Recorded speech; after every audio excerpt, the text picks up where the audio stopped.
Loving can hurt.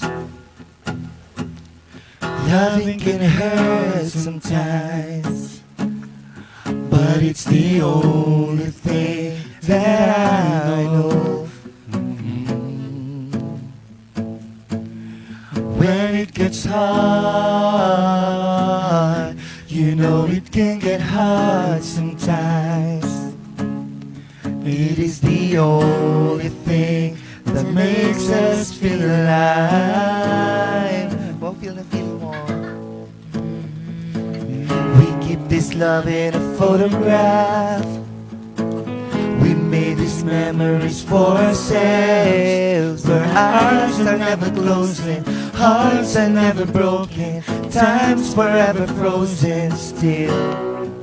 So you can keep me inside the pocket of your ripped jeans, holding me close until our eyes meet. You won't ever be alone to come home. Ba't akala di mo kinanta yung last part? Loving can heal. Loving can mend your soul. And it's the only thing that I know. No. So it will get easier. Remember that we have every piece of you.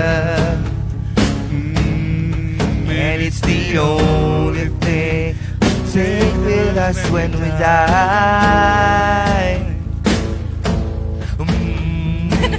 We keep this love in a photograph.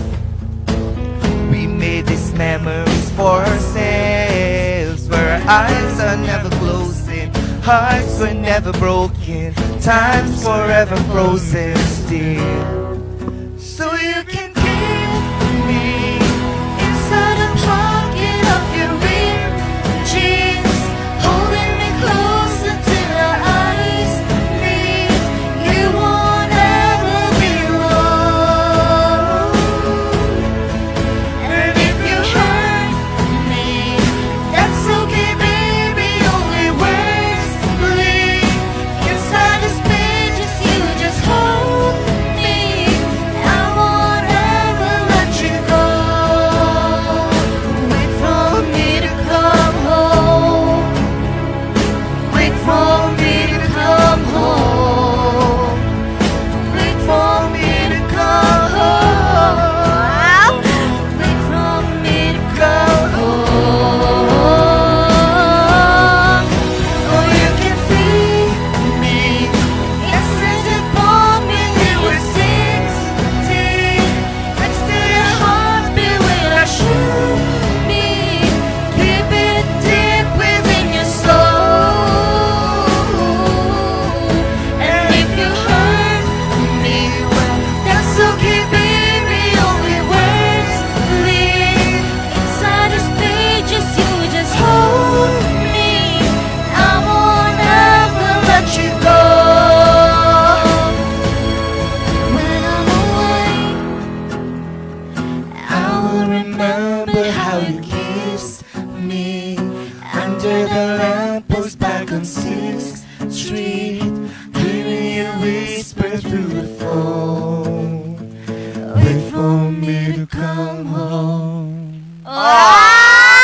Ang galing natin! Grabe. We're very Ed Sheeran Wow, today. diba? Pero mukha akong taga K-pop Demon Hunters today. Ba, hindi. Parang friends ko ang mga hand tricks Oo, ngayon. dapat yung Oh. mga Or ganun, baka ganun ako yung ka. isa sa mga Soulja Boys. Uy, pero Diba? ibang outfit mo ngayon. I know, thank you very much. Diba? It's giving what? It's giving unicorn. It's giving purple. Purple. It's giving my color. It's giving the background color. Parang may world tour. I know, right? Diba? Thank you so much for having me, Wow. Morning Balitaktakan. Uh-huh. It's really nice to be back here in the Again. Philippines. So Yeah, how's because I have not Philippines? been here in the Philippines for a long time. And I'm time. so happy because I was able to come back, especially here in the city. Uh-huh. Yeah, the last time I came here, actually, Actually, we went to yeah. Session Road. I was just singing. Oh. Yeah, over there and wow. over the The sideways silent. and rainbows. Pero how's the Philippines? It's still the same. The people are still warm. The welcome is, oh my goodness, I really cannot believe it. I'm just back here, and I'm so happy, you guys. Wow! Wow, Beyonce ang atake mo doon. Yes, diba? I know. Wow, Diba? colorful talaga natin today. Diba? Pero grabe. Oo, naku mga ka-MB, i-capture ang kasiyahan ngayong Martes sa morning. Balitaktakan, mayat niya. Talaga nga Mayat. naman. Tingnan mo, kinanta natin is photograph. Ano ba para sa'yo ang isang photograph? Photograph is something you could, paano ba? Parang maaalala. Hindi, you collect para maging, even though, memories, even though hindi na siya natapos na, at least andun pa rin yung moment. That's real. I think photograph for me is really a memory. It's really a time machine that brings back every memories from the past, especially when you look at it every now and then. And it'll be like remembering the times that's what's happening inside a photograph. And you're like, oh my God, I wish I could go back on that time. And you're gonna be like, oh no. Oh no! Ganon. Pero ang saya, photograph. Ano Yun ba ang yung, photograph. ikaw ba, Miss Bea? Anong isa-isang photograph na lagi mong tinitignan na hindi mo pwedeng makalimutan? Yung picture ko nakamukha ko si Matet De Leon. Totoo. Real. Oo. I'm naturally curly when I was young. Tapos marami akong photos, na naka-display doon sa house namin sa Ilocos. Wow. Okay. Yes, at saka literal na, yun nga, doon mukha akong manika nung bata ako. Wow. Anong Oo. manika? Parang kamukha nga ni Matet talaga. Matet, Oo. Tapos oo. nung lumaki ako, naging isa akong voodoo doll. Hindi. Pero real. Oo. Yun yung mga hindi ko makakalimutan. Tapos, I look so pretty when Ba? I was young. Till now naman. Actually, anong sabi ni Mama sa akin? Pinaglihi daw talaga ako sa mga bata na lumalakad ng mga kulot at saka mistisa. Kaya kulot ka. Kaya ako Oo. curly. Hindi siya Oo. kulot, pero curly. Yes. Bouncy yung hair. Lalo. Ikaw ba, anong litrato sa'yo ang hindi mo makalimutan? Yung mga litratong, yung yung bit ba ako ng dad ko. Siguro yung pinaka-memorable. Bit ka ng iyong ama. Yes, yung ganun talaga. Nung baby ako noon. Siyempre ngayon, hindi ka na niya pwedeng bitbitin. Oo. Hirap na. Kawawa naman ang tatay mo. Hindi. Diba? Anyway, mga ka-MP, ano nga bang meron ngayon at kailangan nating i-capture ang kasiyahan ngayong araw ng Tuesday while we're choosing to be happy and smiley and all energetic? Nako, alamin nga natin kung ano ang kinalaman ng kinanta natin sa ganap ngayong araw na ito. Alamin natin yan sa Anong Ganap?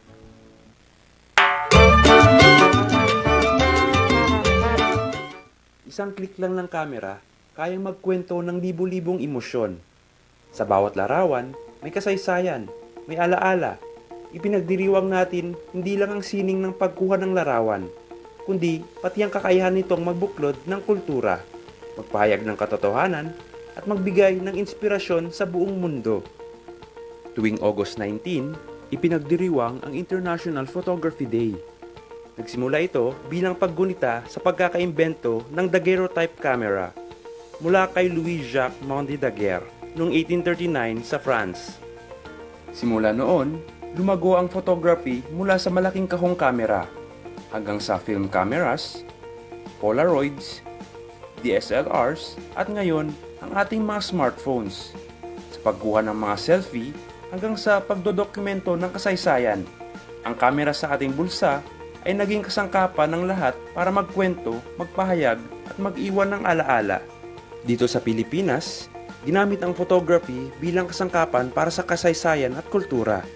Noong panahon ng Kastila, mga litrato ng ating bayan ang nagsilbing ebidensya ng ating identidad at pagbabago. Maraming Pilipino ang nakapag-ambag ng ganda at sigla sa sining ng fotografiya. Kung pag-uusapan ang kasaysayan ng photography sa Pilipinas, hindi mawawala ang pangalang Felix Loriano, isang Ilonggo. Siya ang kinikilalang kauna-unahang Filipino photographer na nakilala sa buong mundo. Noong 1895, inilathala niya ang librong Recuerdos de Filipinas na nagkikwento ng kultura at buhay ng mga Pilipino noong panahon ng Kastila. Paglipas ng ilang dekada, sumikat naman si Eduardo Masfere. Tinaguri ang Father of Philippine Photography na sumailalim sa buhay ng Cordillera noong 1930s hanggang 1950s. Binigyang pansin niya ang mga katutubong Cordillera at kumuha ng mga larawang hindi lang sining kundi mahalagang tala ng ating identidad bilang Pilipino. At marami pa, mula photojournalists hanggang street photographers na patuloy na naglalarawan ng ating mga kwento. Pagpapatunay ng photography ay buhay na buhay, patuloy na nagbabago at patuloy na nagbibigay inspirasyon. Kaya ngayong International Photography Day, kunin mo ang iyong camera o cellphone at huwag matakot kumuha ng mga pictures. Dahil ang tunay na diwa ng fotografiya ay hindi lamang nasa teknik, kundi nasa mga kwentong nabubuo sa bawat sandali. Ayun naman pala, it's International Photography Photography Day. Day. So, ano pang inaantay nyo? Huwag muna pala. Wag. Oo, wag Bakit? kasi ginagamit nila yung cellphone nila para manood sa atin. Manood. Mamaya na kayo mag-picture-picture. Oo. Pero sa mga nanonood sa telebisyon, ayan, pwede nyo lang kunin ang inyong mga litrato. Ang litrato. Ang mga phones, Oo. and then click lang kayo and then share hashtag International Photography Photography Day, Day. hashtag MB. Oh, morning balitaktakan. Yes, exactly. Mahilig ka ba sa photos? Like, do you like capture or you want to be captured? Both. Tereng, hindi. yun. Pero gustong-gusto ko talagang nagka-capture ng anything and anywhere sa kung Anytime. saan. Oo. Oh, anytime, Ewan ko. anywhere you love to capture. Oo, basta kunting Isa kang lang, capturer. capturist. Hindi, pero maganda kasi parang feeling ko kapag one day, malay mo mawala yung bagay na yun, Yes, at least meron pa rin sa phone mo. Yun nga lang, pag nawala yung phone mo, wala Na lahat. Ako pangarap ko talaga maging photographer before. Really? Oo, mahilig talaga ako mag-capture ng moment. Pero yung ang arte oo. mo. Hindi, pero siguro yung gusto ko talaga is mga portrait, yung fashion photography. Mahilig ako sa mga ganon. Ganun ka. Oo, kaya super portrait madalas yung mga kinukuha ko. Hindi ako mahilig sa landscape. Ako into nature, kaya ma-landscape akong tao. Kasi hindi naman ako, my face does not register well kasi sa mga litrato. Let's be real. May mga tao talagang photogenic. May mga taong hindi talaga, pero pag nakita mo in person, you'll be like, wow, hindi ikaw yung nasa picture. Kesa naman yung makita yung picture, ang ganda-ganda. Yun. Mapapaganon sila kapag nakita ka nila in person. I would rather choose the first First one. one. Oo, na hindi ako photogenic, pero pag nakita mo in person, personally genic. Wow, ganun Yung ba iba nga, yun? talikogenic. Talikogenic, Oo. maganda lang pag nakatalikod. Yes. Oo. Well, Meron din sleepalogenic. maganda pag natutulog lang. Pagtulog. Tulog lang. Ang Uy, tawag meron. sa kanila is sleeping beauty. Oo, meron hindi yung ganun. Tulog ang kagandahan. Pero gumigising din naman. Oo, kakagigil Oo. ka. Hindi, pero ganun talaga siya. Ako, hindi talaga ako photogenic kaya mahilig ako mag-capture ng beauty ng ibang tao. Because I believe that the lens has a story. Wow, And Len. it tells a story once you capture your subject. How do you identify ba when someone is photogenic or not? Kapag nakita mo sa litrato, ay, ang ganda, ang gwapo. Ganun lang? Oo. Ganun Lang naman, lalo na pag sa mga pageant pinag-uusapan, napaka-photogenic ng batang ito. Ganon. Kaya nga meron tayong Miss Photogenic or Mr. Photogenic. Ganun pala. Yung nakaka-capture talaga nila yung emotion sa eyes kasi yan pinaka-importante. When you take a photo of someone, the eyes should be telling a story. Yung mata pa lang nangungusap na. Yung ganon. nag-i-smile siya parang, Paano? Parang nangungusap na mata. galit. Galit. Yung masaya. Yung nagugutom. Yung nasasaktan. Na in love. Ganon. Very emotional. Just- Emotional. Expressive kasi. Expressive dapat. Anyway mga ka-MB, dahil pinag-uusapan na rin naman natin ang mga fotografiya at identidad. Identidad. Pagkakakilanlan. Identidad. Mga identidad ng mga litrato at lahat-lahat. Mapunta nga tayo sa isang katanungan na usually talaga pinag-uusapan siya ngayon. Like ever since naman nag-start na ang digital world Hindi na medyo nawawala. nagiging issue na rin kasi ito, ne? Alamin nga natin ang ating katanungan sa Balitaktakan.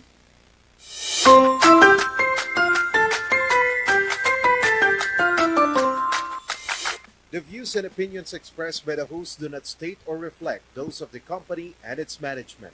Furthermore, the views and opinions and insinuations made by the host or guest do not reflect those of the show, the management, and the network.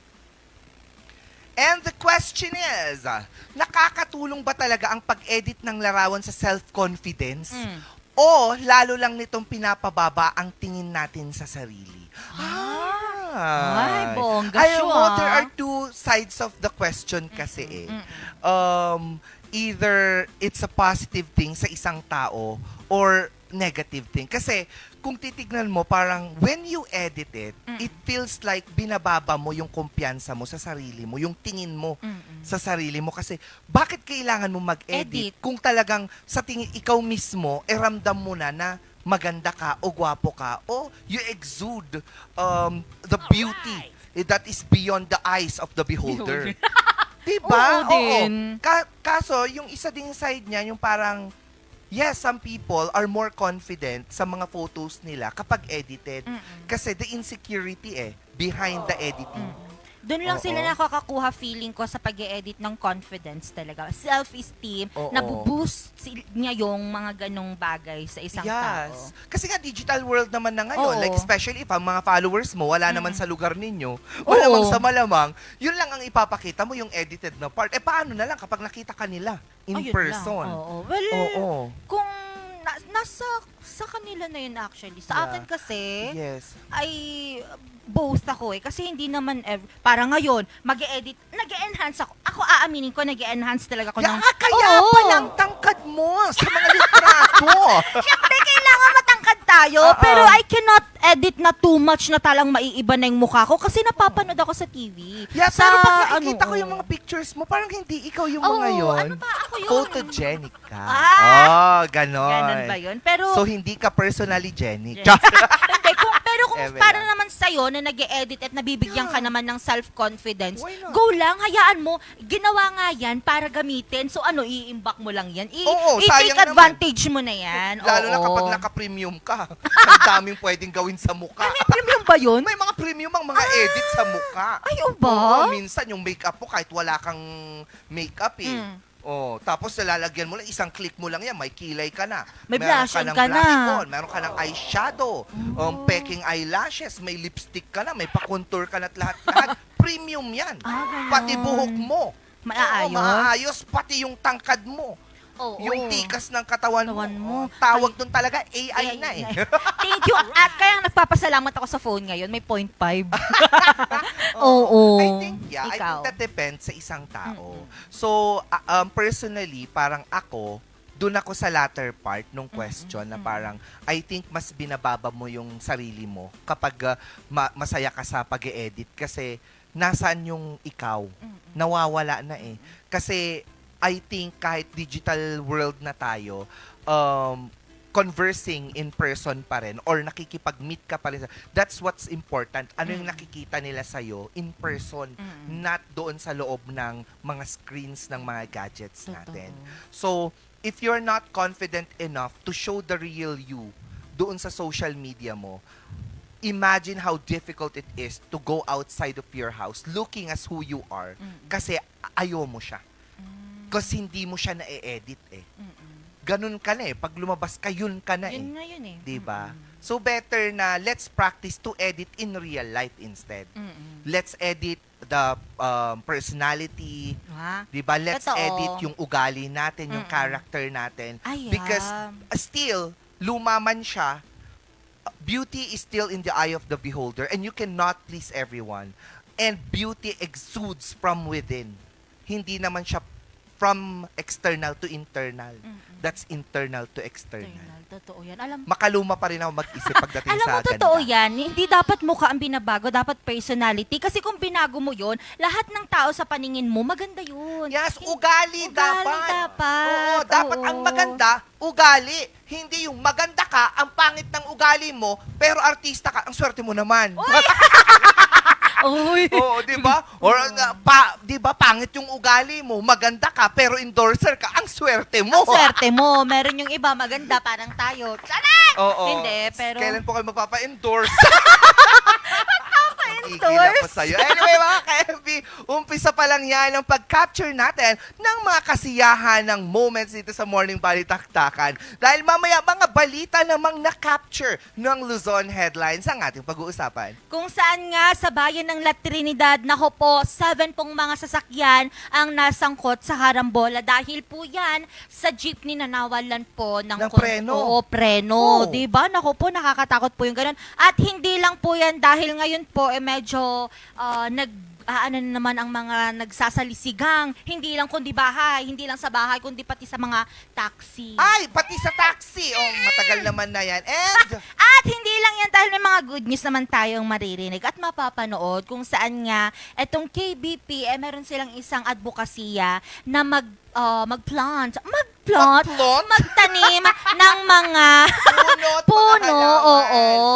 Ang KBP Broadcast 3E na naganap nga nung nakaraang weekend. Ako, alamin natin ang mga detalye at later on, may makikilala tayo na isang ganda na talaga nga namang representa ng siyudad ng Baguio. Diba? Sino kaya siya? Malalaman natin sa pagbabalik ng Morning Balitaktakan.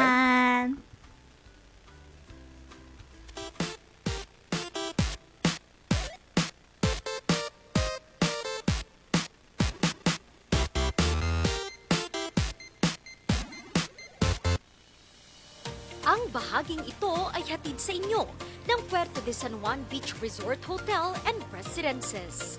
Puerto de San Juan Beach Resort Hotel and Residences, a high-end and exclusive residential enclave and boutique luxury resort located at the heart of San Juan, La Union, the surfing capital of Northern Philippines.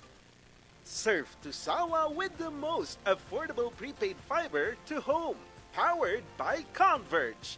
Enjoy unlimited internet for just 700 pesos a month. Walang lock-in period or kontrata. Napakamura at 4 pesos daily only. Mabilis at available nationwide.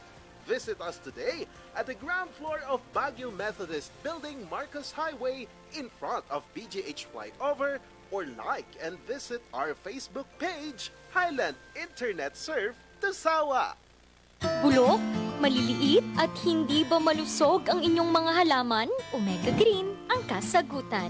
Ihalo lang ang 2 kutsara nito sa isang maliit na container at kaunting tubig. Pagkatapos ay ihalo sa knapsack sprayer at pwede na itong ispray sa mga pananim. Meron itong nitrogen, phosphorus, magnesium, copper at zinc na tumutulong sa pagpapaganda at pagpapabilis ng tubo, pagpapanatili ng nutrisyon, mas malagong mga dahon at panlaban sa mga sakit ng mga halaman. Hindi rin ito nakasasama sa kapaligiran. Pwede rin ito sa kahit anong klase ng halaman, mapa highland crops o lowland crops. Omega Green by Encam Agri-Marketing, the ultimate friend of farmers.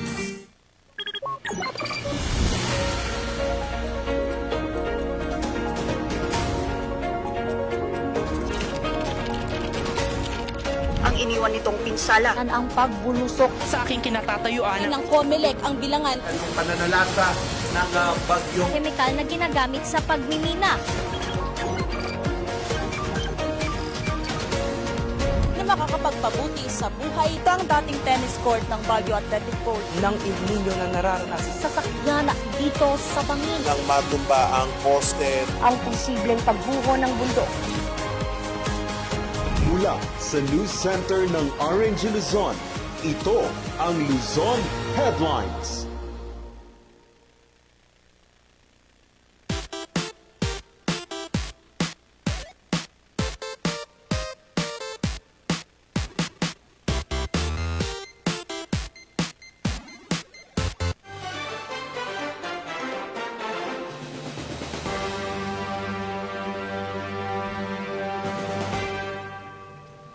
August 19, 2025, narito ang mga balitang nakalap ng RNG News. 6 na sasakyan ang inararo ng isang jeep sa La Trinidad, Benguet matapos itong mawalan ng preno. 4 naman dito ang sugatan. Narito ang report. Nabulabog ang auto shop nila Gian noong Biyernes ng hapon, August 15. Pasado alas 4:30 kasi ng hapon, inararo ng isang pampasaherong jeep ang mga sasakyan sa harap ng kanyang shop sa KM4 Lot, Trinidad, Benguet. Nakupo ako tapos umulan. Akala ko kulog lang, yung pala banggaan. Malakas talaga. As in, iwasak nga yung Innova ron eh. Tapos yung kasunod, yung ribo sa gilid. Sa harapan, Vios na kulay pula. Tapos sa harapan, kulay Innova ulit. Pero bago yun, yung motor muna na NMAX yung ginawa niya dyan.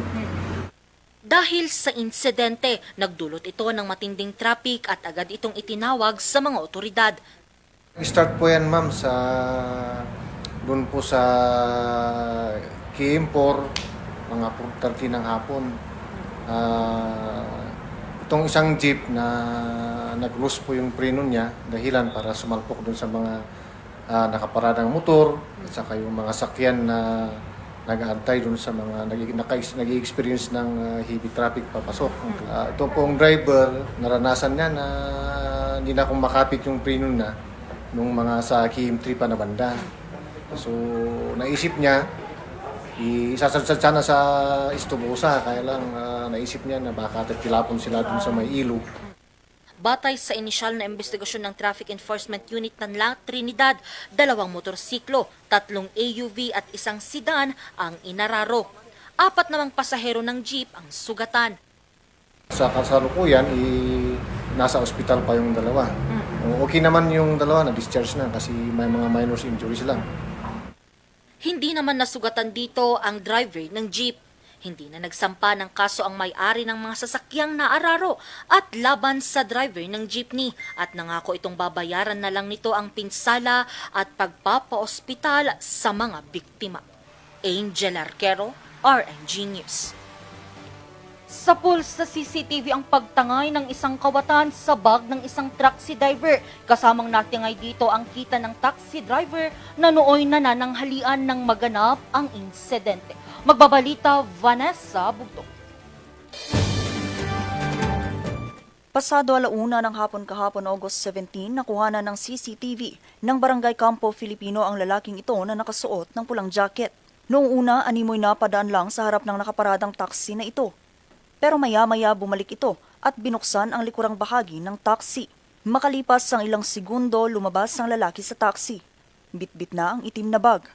Yun pala, tinangay na nito ang bag ng driver na nooy kumain lang saglit. Bali palakad-lakad siya dito para nagmamanman siya. Hindi mapakali. Simula galing siya doon sa may Cosmopolitan, Unico, pababa, bumaba na naman ulit siya dito sa barangay, Nagilian, tapos bumalik na naman siya, hindi na naman siya mapakali. And doon siya sa likod ng sasakyan. Tapos doon niya na-open yung pintuan ng taxi. Nung nakita niya na may pumasok sa taxi niya, ayun, medyo na parang naburido siya na hindi siya mapakali. Ngayon, hinabol niya, trinay niya habulin doon sa may papunta ng Labsan hinabol niya, check niya baka nandun yung bag at saka yung lisensya niya, yung wallet niya. Yun, bali, yun naman po na-review namin yung CCTV. Kasama sa tinangay ng suspect ang kita ng driver na aabot sa 4,550 pesos. Agad na i-report sa mga pulis ang insidente at agad nakilala ang kawatan. Mabuti na lamang raw at iniwan pa ng suspect ang mga ID ng biktima. Ayon naman sa Baguio City Police Office, mayroon na rin daw dating kaso ng pagnanakaw ang suspect. Based sa kanyang mga previous cases, at saka yung sa address niya sa iba't ibang barangay. So parang itong suspect na to ay palipat-lipat ng lugar. Kaya wala siyang permanent address po dito sa Baguio City. Sa tulong ng CCTV na nakuha natin, ng mga investigators natin, ay na-identify agad yung suspect. Dahil nakita, based on record, may mga previous criminal cases itong suspect na to sa iba't ibang area dito sa Baguio City. Mahaharap sa kasong theft ang suspect at dahil naman sa insidente mas papaigtingin pa ng barangay ang pagbabantay, lalo pat ito na ang ikalawang kaso ng pagnanakaw sa kanilang lugar. Vanessa Bugtong, RNG News. Nag-time out muna sa board work at pagbabalita ang inyong mga lingkod sa kapisanan ng mga broadcasters ng Pilipinas Baguio Benguet Chapter noong Sabado. Ito'y sa taunang broadcast reading na panatan nila para sa pag-aalaga ng kalikasan. Alamin yan sa kwento ni Ron Maranan. Hindi lang sa salita kundi pati na rin sa gawa. Iyan ang pinatunayan ng inyong mga lingkod bayan sa kapisanan ng mga broadcaster ng Pilipinas Baguio Benguet Chapter pagdating sa pangangalaga sa kalikasan. Kaya naman noong Sabado, August 16, imbes na mikropono at kamera, mga pala at punla ng puno muna ang hawak ng mga mamamahayag sa taunang broadcast reading. Isa na rito si radio DJ na si Christian. Una-una, meron tayong mga medium, meron tayong mga avenue na kung saan tayo ay tinitingnan ng mga tagapakinig, ng mga manonood. So mahalaga na tayo rin yung nagsaset ng example para sa kanila na tayo mga media, hindi lamang po tayo nagsasalita, hindi lamang po tayo nagsusulat, but at the same time, we also do this humanitarian works na pwede rin po nilang i-benchmark to their community. Maliban dito, nagsisilbi rin itong pagkakataon para mapalakas ang samahan ng mga mamamahayag, magkaiba man ang kanilang mga istasyon. Mahalaga rin ito mga gathering na ito kasi we got to meet other friends, we got to meet other media outlets para magkita-kita rin. So mahalaga itong mga bagay na ito para, there will be a common ground for us media. Ang KBP Broadcast Reading ay taunang aktibidad para palakasin ang kamalayan at pakikiisa ng mga mamamahayag bilang tugon sa lumalalang climate change. Sa ika-18 taon ng aktibidad, sama-samang itinanim ang 100 mga coffee seedlings at 30 mga pine trees. More than us just talking, pero at least kami din, we walk the talk. Kung ano yung ina-advocate din namin pagdating sa, syempre marami ka rin nasasabi tungkol din sa mga puno natin dito sa Baguio. So bukod dyan, gawin na rin natin yung parte natin na makapagbigay din tayo ng at least alaga man lang sa kahit na maliit na paraan. So, bukod sa mismong pagtatanim, naging malinaw ding mensahe ang aktibidad ng pagkakaisa para mas mapalawak na ang paglaban sa climate change. Ngayon, natutuwa tayo dahil maraming sumuporta sa KBP, mga iba't ibang KBP member stations, ang mga private sectors na nagbigay po ng kanilang mga suporta para sa taon na ito ng KBP Broadcast Reading. So more or less mga nasa 6 na po na mga tao lahat ang nakasama natin dito po sa South Drive. Kaya hangad ng pamunuan ng KBP na maipagpatuloy pa ito. Hopefully hindi matapos ito na magtuloy-tuloy hanggang sa mga susunod na henerasyon ng mga broadcasters. Sa bawat punlang itinanim, kasabay ang panata ng mga mamamahayag na ang tunay na serbisyo publiko ay higit pa sa salita, kundi makikita rin ito sa gawa. Ron Maranan, RNG News. At yan ang mga balitang nakalap ng RNG News. Abangan naman mamayang alas 5:45 ang maiinit at nagbabagang mga balitang hatid ng Luzon Headlines. Muli ako si Angel Arquero para sa Morning Balitaan. Magbabalik ang Morning Balitaktakan. Magandang umaga sa ating lahat.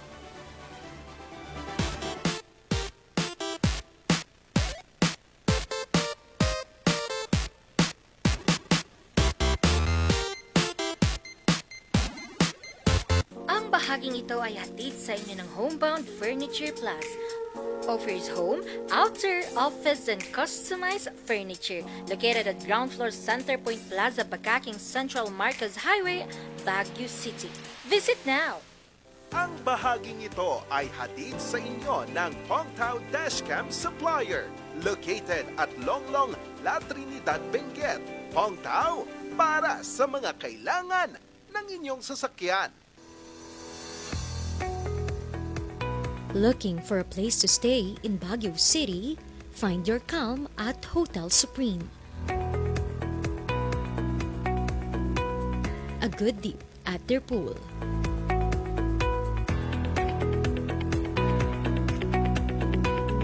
Clean and comfortable rooms with a view.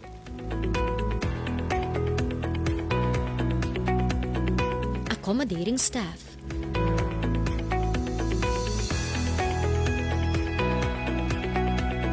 You can also enjoy a sip of coffee at their coffee shop. Good food for a good mood at their restaurants. Spacious halls for events, and many more. A perfect balance of business and relaxation, all at Hotel Supreme.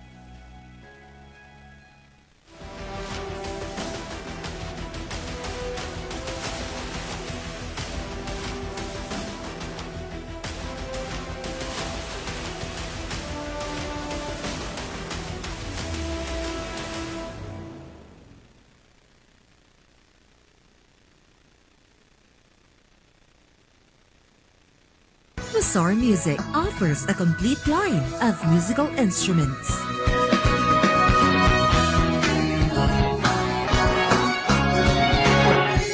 Mazar Music, Baguio's pioneer in online music and art lessons.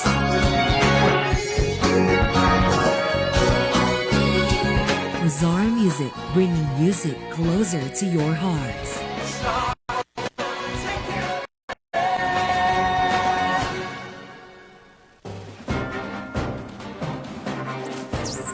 Magandang tanghali sa ating lahat at welcome ho dito sa ating programang Hotspot ngayong ika-15 ng Domingo ng PDEA at pati na rin ang PNP. Babantayan dito ay yung talagang mga aftershock. Charles Nicolimon, magandang tanghali po sa ating ito.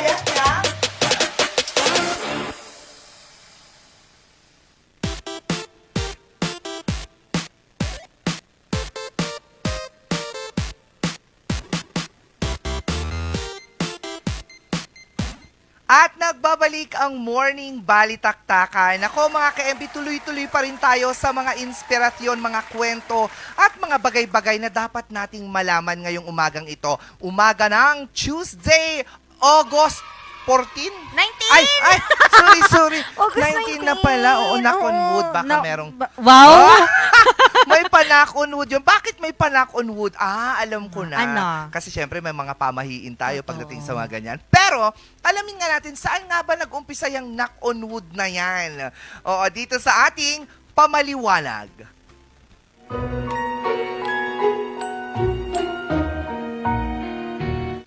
Lamig din. Saan ba kasi tayo pupunta? Baka merong mangyaring masama sa atin dito, ah. Ay, nakonward tayo, te. Ay, naku, Diyos mo, akin to. Dito sa kanila. Yan, huwag ka. Ay, katok. Naku, sana wag mangyari. Totoong Pinoy ka kung narinig mo na yan at kung ikaw pa mismo ang nagsabi niyan. Naku, certified pamahiin warrior ka, be. Sa Pilipinas, ang knock on wood ay isang acute o urgent papraning na panangga laban sa malas. Kapag may nabanggit tayong masama o nakakatakot, automatic ang reaksyon. Katok sa kahoy! 3 beses ha! Para raw hindi mangyari ang binanggit. Parang may magic sa kahoy. Protektado ka basta may ganap kang wood touching moment. Pero teka, saan nga ba galing ito at paano naging wood ang pambala sa malas? According to history books and chismis ng mga matatanda, galing ito sa mga Celtic at European tribes noon pa man.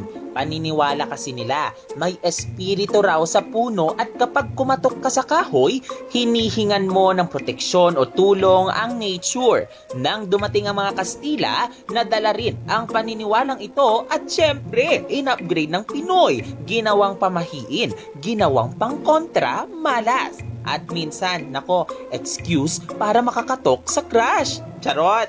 Sana nga lahat ng problema nakakatok lang sa pinto, kaso ibang kumakatok. Utang! Gamit na gamit ito sa mga ganito. Baka hindi ako pumasa. Katok ka sa kahoy, sis. Hala, baka umulan sa outing natin ha? Nako, ito naman, baka hindi siya mag-reply sa akin, sis. Nako, isampal mo sa kahoy yan. Minsan nga, kahit plastic table lang, kakatokwin pa rin. Ano yan? Feeling wood? Oh, ayan mga kakatok. Mga ka-MB, hindi lang yan basta ingay. Isa yang pamana ng kulturang Pinoy na nagpapakita ng faith, hope, at konting praning. Minsan, wala sa gawa ang proteksyon, pero ang importante, may tiwala ka. At syempre, may kahoy kang makakatok. Kaya kung may magandang mangyari sa'yo, alangan namang ikatok mo. Nako, mukhang uulan mamayang hapon. Ay, naku, knock katok on ka. wood. Oo. Katok ka Ay, dapat. Mali, dapat 3 lang. 1, 2, 3. Oo. Diba? Dapat ganun pala siya. At doon 1, pala 2, nang galing. So, iniisip noon pala na ang mga puno may espiritu na pwedeng makatulong sa'yo. Gabay, kumbaga. Ako mahilig akong mga tok din talaga eh. Totoo. Kung saan-saan. Oo, as in. Ganon, 3 beses. Oo. Pero ako nakatok na ako ng 3 beses. Nung pagbukas ko, walang walang tao. Oh my gosh, yun ang ayaw ko. Yan yung mga katok Real. na nakaka, Sabi oo. nila din kapag ganyan daw, Ah. kapag may 3 katok, wag mong bubuksan. Kasi iba ang kumakatok nun. Oo, ay ako din. Ayan may kumakatok na. Sino po sila? Pasok po! Wala pong tao dito. Wala rin pong pintuan. Tigil nyo to. Charangin de, meron. Diba? Yan nga ang ating pamaliwanag kasi sa bawat pamahiin, may paliwanag. Now I know. Oo. What? Oo. Amumon. Amumon. When? When? Mga ka-MB, nako, dito sa susunod nating pag-uusapan, meron din kayang mga pamahiin bago pumunta sa entablado o tumungtong sa entablado? Feeling ko meron eh. Sabi nila, bawal daw lumingon sa pinanggalingan. Kasi? Ha? Kasi? Hindi ka makakarating sa yung paruruan na daw. Mga ka-MB, isang beauty queen naman ang ating kikilalanin at tanungin natin sa kanya kung may mga pamahiin din ba siyang ginagawa bago siya tumuntong sa entablado. Dito sa ating bida, yan siya.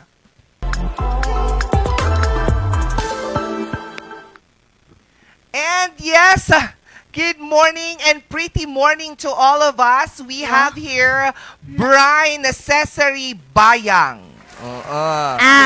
Ang Miss Middle Quirino Hill for this upcoming Miss Baguio 2025. Mabuhay! Yeah! Kamusta ka na, Brian? Okay naman ako, Miss Bea, Miss Angelica. Nako, first time ko dito sa Morning Balitaktakan stage. At this morning talagang very grateful ako. Hello po, good morning mga ka-MB. Pinapanood ko lang to everyday live. Ngayon, andito na po ako. Ay, wow naman. Isa lang. Actually, ikaw din, pinapanood din namin sa mga social media. Talaga ba? Oo, kasi pansin nga natin, ikaw ay isang kandidata dito sa paparating na Miss Baguio 2025. Yes, totoo po yan eh.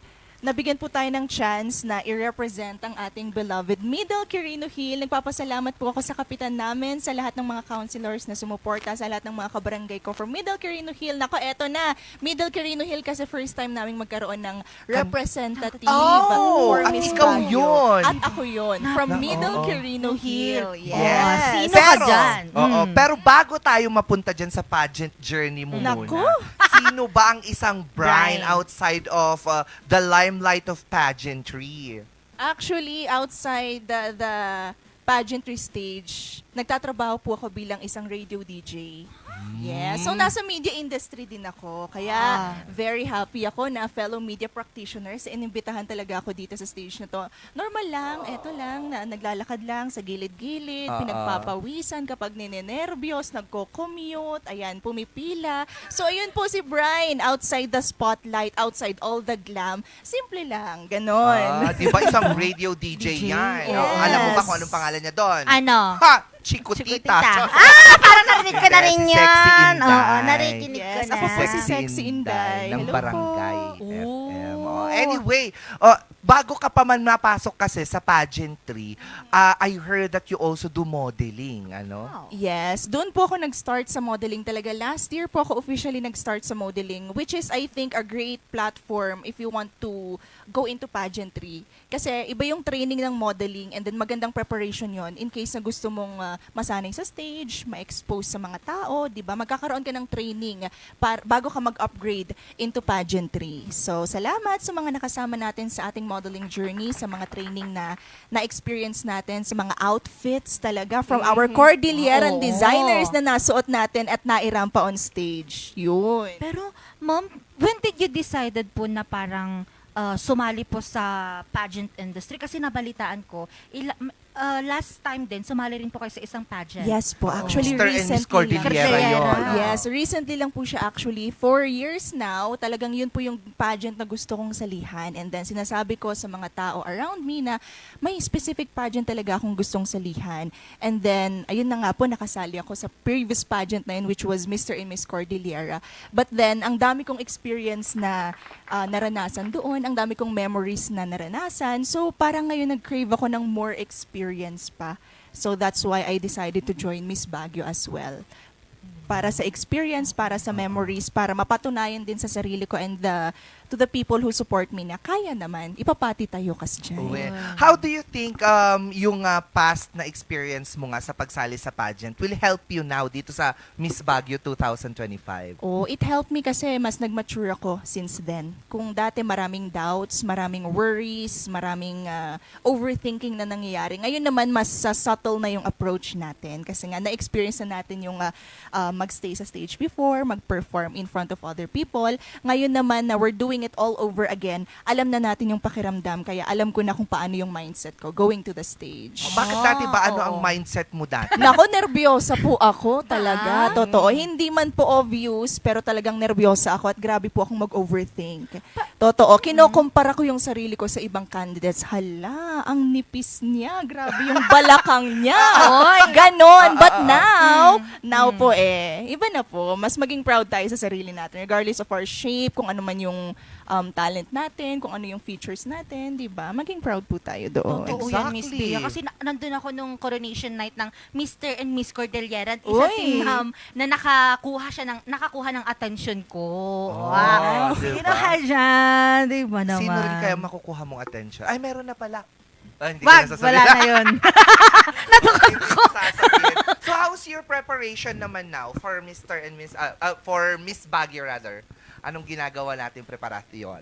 Marami actually. Ngayon usually, ngayong week and the next week, super magiging hectic na ang schedule. So, thankful ako na ngayon niyo ko nag-guest ngayong umaga dahil medyo maluwag pa ang schedule natin. Pero, andyan yung typical na preparation natin sa pasarela, sa Q&A of course. Pero ang pinaka-pine-prepare ko talaga is yung emotional state ko. Leading up to the coronation night. Kasi mas importante yun. Kung kalmado yung utak mo, kung hindi ka nag-worry, mas magpo-perform ka better on stage. So, yun po ang mas pine-prepare ko. Diba? Dati hindi ko ginagawa ang pausing for 5 minutes every day, tapos breathe in, breathe out lang. Ngayon, ginagawa ko na siya, pampakalma. Yun. Oo. Medyo malaki kasi ngayon. Totoo yan. Miss Baguio 2025 especially dahil marami tayong mga pinadala sa Miss Universe Philippines stage na talagang tumatak sa mga tao. How difficult it is to enter this pageant na yun. Yung parang tinatatak mo sa'yo. Nakatatak sa mga beauty queens ng syudad. Totoo yan. Salamat sa mga previous queens natin talaga na nagtaas sa pedestal ng Baguio City when it comes to pageantry. Oo. Pero totoo nga po, iba yung pressure kasi very successful yung mga previous queens natin. Pero I believe na ako and the other candidates, high caliber din, kaya naming makipagsabayan with the right training, with the right mindset. Kayang-kaya din nating maging gawing proud ang Baguio City. Hindi lang Baguio City, buong Cordillera na rin. Exactly. True. So, ayun po, sa mga previous queens natin dyan, sana po ipagkatiwala nyo din sa mga present candidates at basbasan nyo kami. Kailangan talaga ng basbas. From dun sa tatlo. Real. Iba, no? Marami tayo ngayon, in fairness, na mga candidates din. At bawat isa may kanya-kanya talagang strength. What do you think is your edge among them? Are you younger or old? 72. Ibang edge pala yun. Sorry. Iba yun. What do you think is your edge? My edge is 27. 27. I think my edge is my maturity, my authenticity, and of course, my wit na I believe na ipakita ko naman sa lahat ng mga nanood nung press conference ng Miss Baguio candidates. I believed I shined on that particular part of our presentation kasi nga mas naipakita ko kung sino ako. Diba? Mas nasagot ko yung mga tanong in my own way. Yes, So, kasi yun. very well spoken. Halata naman. diba? Siguro training na rin kasi yan siya talaga kapag nasa radyo ka. Oo. Kapag nasa radyo ka, dapat mabilis ka talagang mag-isip. Naku, And do you totoo think yan. nakatulong talaga yung trabaho mo bilang DJ dito sa pagsali mo? Opo, sobrang nakatulong siya actually. In fact, grabe, na-train ako for years sa radio broadcast industry. Tapos, very thankful na lang ako ng press conference na, na-expose ako sa ganitong nature. So, parang normal na lang siya sa akin. Kumbaga, very, kumbaga, walang bearing sa akin. Although, ninervyos pa rin ako, pero komportable naman ako kasi fellow media practitioners ang andon. Nabanggit mo kanina, ma'am, na parang may pinipili kang pageant na gustong salin. So, ito po yung second time ninyo. First time ko po sa Miss Baguio. Baguio. Yes, pero nung oh. nasalihan ko na yung pageant na gusto ko before, parang I'm craving for more. Parang yung ganong feeling ko. Yeah, kasi sabi, iba daw kasi yung Yes. adrenaline kapag Totoo. nasa stage ka. Ako din, nung gumulong ako sa stage, the adrenaline was so different. I want to gulong on another stage. And it's the good kind of adrenaline po, Yeah, diba? yeah, oo. Napapump ka, na-challenge ka. Yung ganong- self-confidence Yes. talaga. No? Pero may mga times din kasi sa pageant, hindi mo maiiwasan. Lalo na pag presentasyon pa lamang, ang dami mga bashers. Ang dami mo talagang matatanggap ng mga komento na, hoy, hindi pa natatapos yung pageant, ba't ganyan na? How do you deal with those? Totoo po. Kasi, true, marami naman po talagang bashers ang nagkalat sa social media kasi very powerful ang platform na yan. Lahat pwedeng gumamit ng social media, lahat pwedeng magtago sa screens nila tapos mag-send lang ng hate comments. Ngayon, kapag nakaka-receive po ako ng ganyan, siguro for a few years ago talagang iniiyakan ko yan. Ngayon, wala na lang. Feeling ko dahil po yun nga po, it comes with age, comes with being exposed to social media more, and just not caring about it. Kasi kung hahayaan mong maapektuhan ka ng hate comment, panalo yung nag-send ng hate comment. Exactly. Diba? Maganda yung not caring at all, yung not caring attitude. Pero kapag yun ay para sa ikakabuti mo naman na komento, tanggapin mo. Yes. Pero Totoo. kapag yung alam mong ikakasira mo, my goodness, pwede i-block mo na lang siya. Oo, di ba? Totoo. Iwasan ng negativity at saka tayong mag-spread ng negativity na po. Yeah. Anong advocacy mo entering Miss Baguio 2025? Yes, my advocacy is focused on cultural preservation through involvement and equity. So gusto ko pong ma-uplift pa ang kultura ng Baguio City kasi Chop Suey City po tayo. Marami pong mga lahi dito. So ibig sabihin, it's a mixture of culture, it's a mixture of art, it's a mixture of different ethnicities na talagang nagbe-blend in one city. So magandang i-celebrate yung kultura po natin. Pero what pushes you po para po ito yung gamitin yung advocacy for Miss Baguio 2025? Nung nagmo-model po kasi ako, I wore designs from fellow Cordillerans. Tapos napansin ko po every fashion show, baka alam din to ni Miss Bea na hindi ganun karami ang audience, aminin po natin.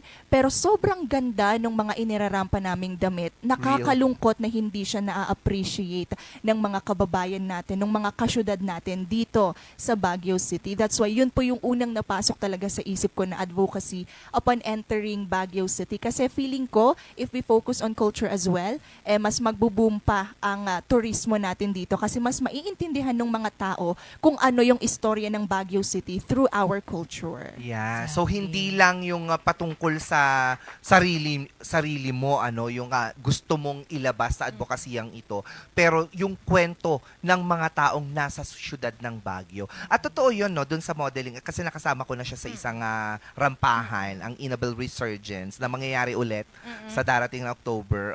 I'll see you there.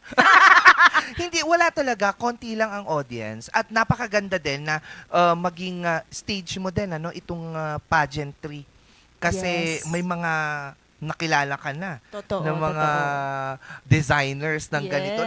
Mas madami kasi ang audience ng pageantry dito sa Baguio kesa sa modeling. So maganda din na platform mo ito para ipakilala pa ang kultura ng siyudad ng Baguio. Diba? Kakatuwa, True, Ano naman yung mga struggles mo so far entering Miss Baguio 2025? Naku, ang number one talaga dyan is yung time management. Lalo na time for rest. Meaningful rest sana. Kasi kailangan din ng mga tao yan. Meaningful rest. Tinatagyawat na tayo sa kakapuyat natin. Di ba? Ganun, pero kailangan nating maglaan ng oras talaga para sa preparations. Kaya minsan nasa-sacrifice na yung rest. So if I could talaga, if I could rest, I will. So sana mas mabigyan pa tayo ng time to rest. But nevertheless, it's a good adrenaline nga na napag-usapan natin kanina. It's an experience that I signed up for. Yes. So I'm prepared for everything. Wow naman. Ilang oras nakasuot ang heels mo. Yes, actually kaninang umaga pa ito. Naka-heels na po.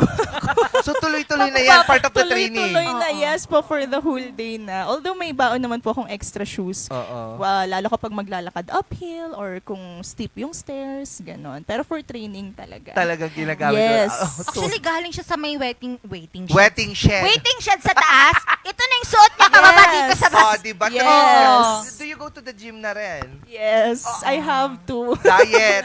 True. Diyos ko, ano na lang kinakain ng isang beauty queen. Kasi I know kung anong kinakain namin mga beauty queens. Pero we want to hear it from you. We want to hear it from other queens. Other queens. Actually, more on gulay, fruits, and protein talaga. So, red meat, chicken breast, itlog, boiled eggs, yun, mga ganun po. Kailangan mo talagang protina kasi maglalakad ka. Truly. Kasi you need to build muscle. Wow. Yes. Then, diba? Totoo. Pero ma'am, ano ba ang dapat abangan ng mga tao sa syudad ng Baguio para sa coronation night ng Miss Baguio 2025 kay Miss Bri? Yes, abangan po 2 events po yan. Isa preliminary pageant po natin and the second one is our grand coronation night. So, parehas pong gaganapin yan sa Baguio Convention Center. September 1, 2025 po ang preliminary pageant. September 6, 2025 naman ang grand coronation night. Again, sa Baguio Convention Center po yan, 6 p.m. Okay, so that's a Monday and a Saturday. A Saturday, yes. So exactly. Monday ang prelim, Saturday ang grand coronation. Paano ang ticket natin dito? Actually, wala pa pong official announcement about the tickets, but we're hoping na free entrance po siya para talagang mga taga Baguio makapasok na lang. Kung may madaan doon, tapos nagkaroon ng interest, makapasok na lang para makanood. Definitely. But if magkaroon man po ng ticket selling, it will be announced soon sa Miss Baguio Facebook page. Kaya antayin nyo na lang po ang announcement. Yes. At baka naman nais mo din sabihan ng ating mga manonood na supportahan ka din dito sa paparating na Miss Baguio 2025. Yes, ayun po. Once again, sa lahat po ng mga nanonood ngayong umagang ito, ako si Brian Cesare Bayang, representing Middle Quirino Hill. And sana po iboto nyo kung lahat sa online voting natin. Just visit www.missbaguioph.com. Mag-sign in lang po kayo sa email account ninyo and then scroll down, look for candidate number 7 and click Vote for Brian. May 1 free vote every day po yan. If gusto nyo pong more, tatanggapin ko rin po yan. But may monetary factors na po na involved. So, yun po. Maraming salamat and see you soon. Yes. Syempre, patikman mo na kami. Paano ba magpakilala ang isang Brian Cesare sa isang pahent? Go! Alright, so, Brian Cesare Padiras Bayang, Barangay Middle Quirino Hill. Ayan! Diba? Ikaw nga, Angelica. Ay, hindi ako nasali na ganyan. Nanonood lang ako, pero iba pa rin si Ma'am Bri. Di ba? Kailangan daw talagang ganun. Conviction kung conviction. Pero syempre, gusto ko din tanongin. Magko-Q&A naman tayo. Pinaka-first lang. Yes, sure. Bakit mo deserve ang Miss Baguio 2025 crown? Deserve ko ang Miss Baguio 2025 crown dahil ako po ay isang taga Baguio, lumalaban para sa Baguio at naninindigan para sa Baguio City. Thank you. Pak! Short but sweet. Yeah! Sa coronation night na lang po yung explanation. Real, baka may nais kang batiin din. And binabati ko lang po yung family ko, hello, yung friends ko, and of course sa lahat po ng mga sumusuporta sa akin. Maraming salamat po. Salamat sa Quirino Hill for your support. Thank you so much po. Actually, nandyan si Kagawad Zamora Imelda. Ay, hi Kagawad Imelda! Hello, good daw morning! sa'yo. Hello kay Kagawad na sumama sa akin ng sashing, and of course kay Punong Barangay Datayan. Hello po! Ayan, Good morning! maraming salamat ulit, Miss Brian Cesare Bayang from Middle Quirino Hill, representative for Miss Baguio 2020.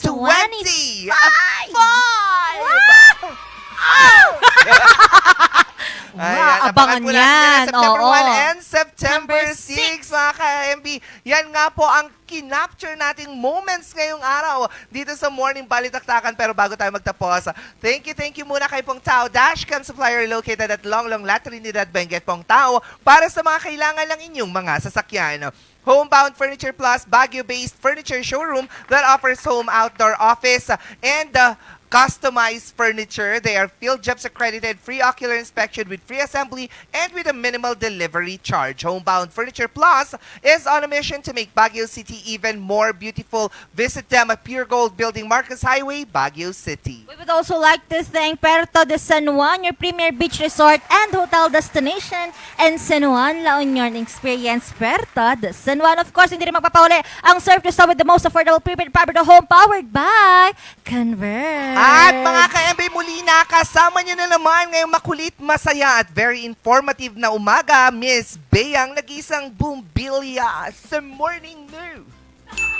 At nakasama niyo rin ngayong Tuesday morning ang nag-iisang Chabebe Girl ng R&G, Miss Angel Arcade. Ito pa rin ang Morning Balitaktakan. Mayan nga.